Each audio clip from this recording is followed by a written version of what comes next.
Hello বন্ধুরা, দেখো মাসির ঘরে এসেছি আমি একটু। ভাইয়ের চোখে জল। কেন জানেন? ওর বাবা চলে গেছে, এটাও মানতে পারছে না মন থেকে।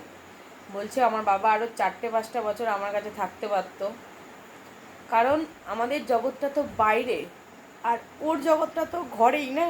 আমি ভিডিওর মাধ্যমে ভিডিও করছি, তা আমার চোখে জল চলে আসে। তাহলে ওর কতটা কষ্ট হচ্ছে। আমরা যদি পর হয়ে আমাদের এত কষ্ট হয়, তাহলে ওর নিশ্চয়ই আরও কষ্ট হচ্ছে।